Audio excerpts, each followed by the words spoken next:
안녕하십니까. 리나쌤과 시스템 사고 뽀개기 오늘 26번째 시작해 보겠습니다.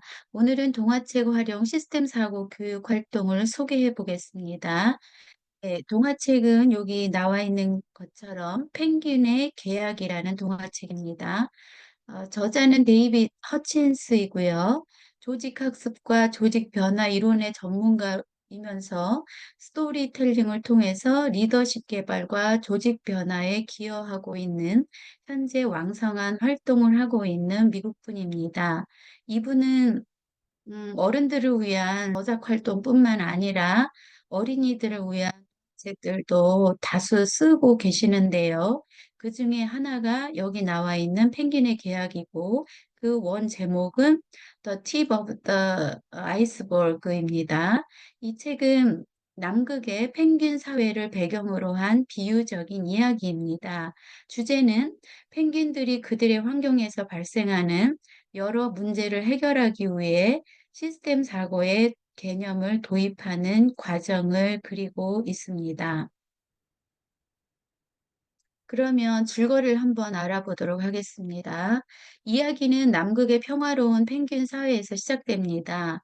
그 옆 무태는 바다 코끼리도 살고 있습니다. 그래서 여기 주요 이제 등장인물이 펭귄과 이제 바다 코끼리가 되겠습니다. 여기 앞에 보면 이 표지에 여기 이제 바다 코끼리가 있고 또 이제 펭귄도 있지요. 평온하던 펭귄들은 점점 더 많은 문제에 직면하게 됩니다. 즉, 얼음이 녹아내리면서 서식지가 줄어들고 그들의 식량인 여기 대합이 나오거든요. 대합이 부족해지면서 기후 변화로 인해서 생활 환경이 급격하게 변화하고 있습니다. 그래서 펭귄들은 이러한 문제를 해결하기 위해서 이제 바다코끼리도 함께 모입니다. 그래서 논의해요. 그렇지만 처음에는 문제를 개별적으로 접근하려고 합니다. 즉, 단선 사고라고 할 수 있습니다. 개별적 접근. 그런데 펭귄 리더는 다행스럽게도 곧 문제들이 서로 밀접하게 연결되어 있다는 사실을 깨닫게 됩니다. 얼음이 녹아내리는 문제는 식량 부족 문제와 직접적으로 연결되어 있고, 이는 다시 펭귄들의 건강과 생존에 영향을 미치고 있었다는 것을 깨닫게 되는 것이지요. 아주 다행스럽게 이 리더가 이런 것을 깨달아서 이들은 그들이 직면한 문제를 해결할 수 있는 실마리를 갖게 됩니다. 그래서 바로 시스템 사고의 개념을 도입하기로 이제 결정을 하게 됩니다. 그래서 이 사진은 책에 소개된 시스템적 관점에서 펭귄 사회의 문제를 나타낸 그림이 되겠습니다. 여기 보면 대합이 있죠. 식량. 그리고 여기 펭귄과 바다 코끼리들이 있습니다. 즉 식량이 있어야지 펭귄과 바다 코끼리가 먹죠.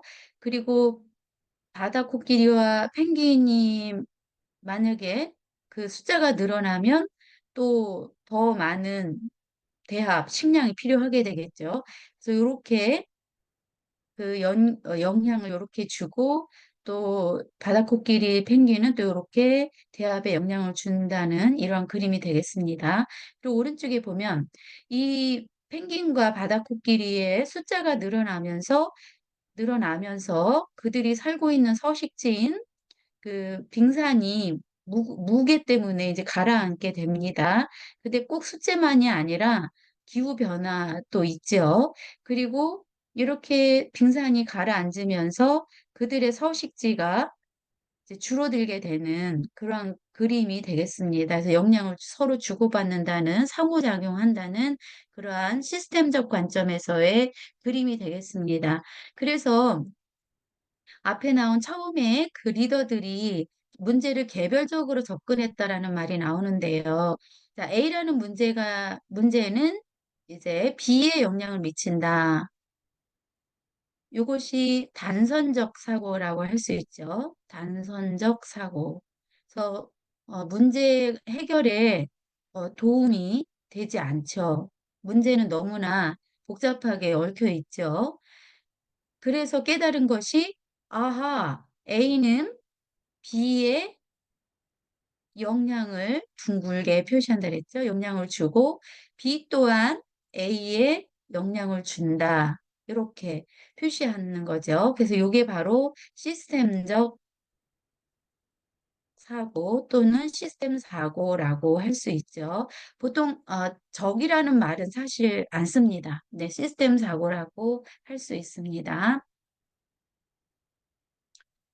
그럼 뒷부분 한번 더 말씀을 드려볼게요. 펭귄들은 시스템 사고를 통해 각 문제의 상호작용을 분석하고 이 상호작용을 분석하는 거 매우 중요합니다. 피드백되어 나타나는 현상을 이해하게 됩니다. 작은 변화가 전체 시스템에 큰 영향을 미칠 수 있다는 사실을 깨닫고 변화의 결과를 모니터링하면서 필요한 조정을 해 나가게 됩니다.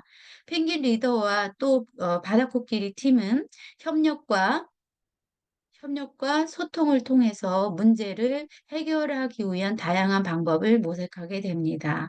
그들은 환경을 보호하고 자원을 효율적으로 사용하는 방법을 찾아내서 문제를 해결하게 됩니다. 그래서 그 예로 제시하고 있는 것이 얼음을 보존하고 식량 자원을 지속 가능하게 관리하는 방법을 도입하게 되죠. 그래서 예시로 나온 게 양식장입니다. 그래서 이 과정에서 펭귄들은 끊임없이 학습하고 적응하며 변화에 대응하는 능력을 키워나가게 됩니다. 결국 펭귄 사회는 시스템 사고를 적용하여 문제를 해결하고 안정된 상태를 되찾게 됩니다. 펭귄들은 시스템 사고의 중요성을 깨닫고 이를 통해 더 나은 미래를 만들어 가게 됩니다. 네, 이게 펭귄과 바다코끼리를 비유한 이야기이긴 하지만 사실 인간 사회의 이야기라고도 볼 수 있죠. 네. 그러면 이 책이 주는 시사점을 한번 말씀드려 보도록 하겠습니다. 이 이야기를 읽는 독자들은 시스템 사고의 원리와 방법을 이해하게 되고 이를 실제 문제 해결에 적용할 수 있는 유용한 교훈을 얻을 수 있습니다. 펭귄의 계약은 펭귄 사회의 이야기를 통해서 복잡한 문제를 이해하고 해결하는 데 도움이 되는 시스템 사고의 개념을 의미 있고 쉽게 설명하는 책입니다. 그래서 동화책이기도 하지만 또한 철학서라고도 할 수 있고요. 다양한 연령에서 초등부터 어른까지 다 적용 가능한 책이 되겠습니다. 독자들은 이 책을 통해 시스템 사고의 중요성을 깨닫고 자신의 삶과 연결시킬 수 있을 것입니다. 그러면 마지막으로 학교에서 수업에 적용할 만한 구체적인 사례를 말씀드려 보겠습니다. 구체적인 방법이라고 볼 수 있습니다. 아이들과 책을 함께 읽으면서 이야기가 전개된 상황을 마인드맵으로 점검을 해봅니다. 마인드맵. 그리고 전체 스토리를 인과순환 지도로 나타내죠. 이 마인드맵과 인과순환 지도가 언뜻 보면 비슷한 느낌이 들죠. 그런데 다릅니다. 이제 마인드맵은 브레인스토밍에서 보통 많이 쓰죠. 그냥 다양한 여러 갈래의 이야기들을 끄집어내는 것이라고도 볼 수 있죠.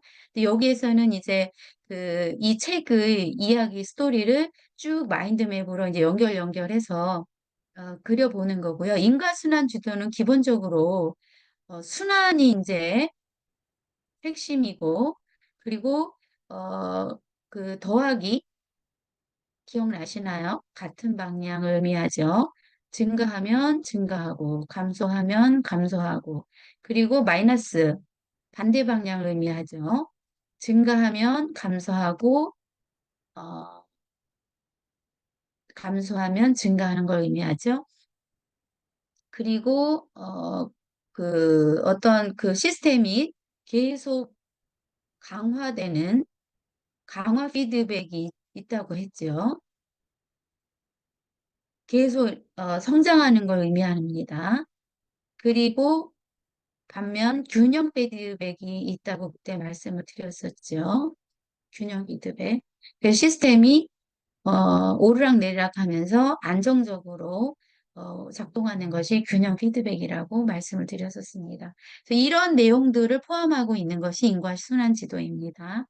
또한 모둠에서 아이들이 역할을 나누어서 그림을 따라 그리는 것도 좋습니다. 따라 그리거나 또는 내용에 맞게 이제 창의적으로 그리기를 해봐도 좋습니다.